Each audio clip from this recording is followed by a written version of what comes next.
Malinaw na iyon ay dahil ayaw nila na lumabas ang mga revelasyon tungkol sa katotohanan na ibinubunyag ng mga 18+4 na mga ex-soldiers, no? Ibang ex-marine, yung iba ex-army, no?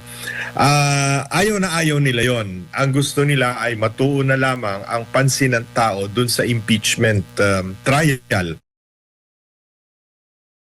Naniniwala ang isang political analyst na may kaugnayan sa cover-up sa investigasyon ng flood control anomaly ang pagpapalit ng lider ng Senado.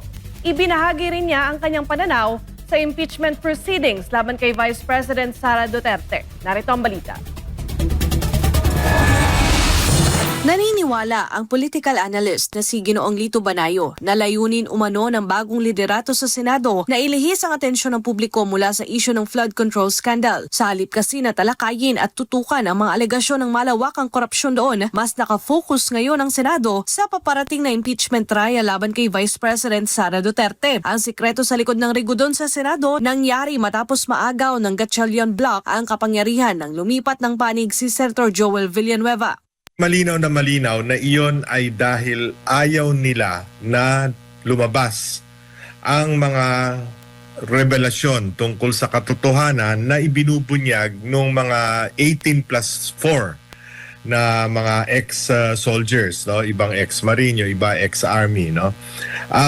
Ayaw nila yon. Ang gusto nila ay matuon na lamang ang pansin ng tao dun sa impeachment trial. Ayon pa kay Banayo, sadyang pinigilan ang pagpapatuloy ng mga pagdinig ng Blue Ribbon Committee noong pinamumunuan pa ito ng Cayetano Block upang hindi mabunyag ang umano'y malawakang korupsyon. Sa ngayon, si Senator Erwin Tulfo na ang nakaupo bilang pinuno ng komite. Isa sa mga nadawit din sa issue matapos mabanggit sa testimonya ng Brave 18 na tumanggap umano ng male-maletang pera. Dagdag pa ni Banayo, posibleng layunin ng Senado na sa oras na tuluyang magsilbi itong impeachment court pagsapit ng Hulyo ay nakatuon na ang publiko sa impeachment trial at hindi na sa usapin ng flood control anomaly. Gayunpaman, naniniwala siya na mahihirapan pa rin ang Senado na makakuha ng sapat na boto upang makonvict si Vice President Sara Duterte. Ito'y sa kabila ng 90 days suspension ni Senator Jinggoy Estrada at inaasahang hindi pagdalo ni Senator Ronald Bato de la Rosa.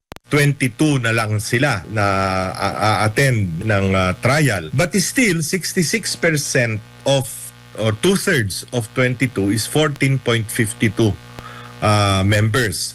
At pag ni-round off mo yan, batay sa simple arithmetic, ibig sabihin 15 ang kailangan na bumoto to convict. Sa tingin ko, hanggang sa dulo, napakahirap na makuha yung 15 to convict. Ngayong June 22, ipinagpatuloy ng prosecution panel at defense team ang pre-trial conference para sa impeachment case laban kay Vice President Sara Duterte. Nakatakdang magsimula ang impeachment trial sa July 6. Para sa Diyos at sa Pilipinas kung mahal, Daniela Paulite, SMNI News.